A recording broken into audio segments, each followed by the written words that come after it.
ചിരവൈരികളായി ഇടതുമുന്നണികൾ നിലമ്പൂരിൽ ഉപതെരഞ്ഞെടുപ്പിന്റെ പ്രചാരണ ചൂടിലേക്ക് കടന്നിട്ടും മുൻ എം.എൽ.എ. പി.വി. അൻവറും ബി.ജെ.പിയും അരങ്ങിലെത്താതെ വട്ടം ചുറ്റുകയാണ്. സി.പി.എം മലപ്പുറം ജില്ലയെ തീവ്രവാദികളുടെ താവളമാക്കി അപമാനിക്കുകയാണെന്ന് കോൺഗ്രസും ക്ഷേമ പെൻഷൻ കൈക്കൂലിയാണെന്ന കെ.സി. വേണുഗോപാലിന്റെ പ്രസ്താവനയെ ആയുധമാക്കി സി.പി.എമ്മും തിരഞ്ഞെടുപ്പ് അജണ്ടകൾ സെറ്റാക്കി കഴിഞ്ഞു. ദേശീയപാത തകർച്ച തിരഞ്ഞെടുപ്പ് വിഷയമാകാതിരിക്കാൻ ബി.ജെ.പിയും സി.പി.എമ്മും പരമാവധി ശ്രമിക്കുന്നുണ്ട്. എന്നാൽ യു.ഡി.എഫ് എൻ.എച്ച് നിർമ്മാണത്തിലെ അപാകതയും അഴിമതിയും ചർച്ചയാക്കാനുള്ള ഒരുക്കത്തിലാണ്. ബി.ജെ.പിയുടെ തിരഞ്ഞെടുപ്പ് കൺവെൻഷൻ ഇന്ന് കേന്ദ്രമന്ത്രി സുരേഷ് ഗോപി ഉദ്ഘാടനം ചെയ്യും. ഈ തിരഞ്ഞെടുപ്പിൽ ചർച്ചയാക്കാൻ പറ്റിയ ഒരു വിഷയവും ബി.ജെ.പി ഇതുവരെ മുന്നോട്ട് വെച്ചിട്ടില്ല.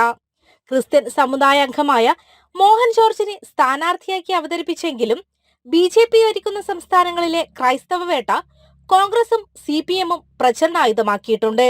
ക്ഷേമ പെൻഷൻ കുടിശ്ശികയാക്കി തിരഞ്ഞെടുപ്പ് കാലത്ത് ഒരുമിച്ച് വിതരണം ചെയ്യുന്നത് ഒരുതരം കൈക്കൂലിയാണെന്ന കെ.സി. വേണുഗോപാൽ എം.പിയുടെ പ്രസ്താവനയാണ് സി.പി.എമ്മും സ്ഥാനാർത്ഥി സ്വരാജും ഉപയോഗിക്കുന്നത്.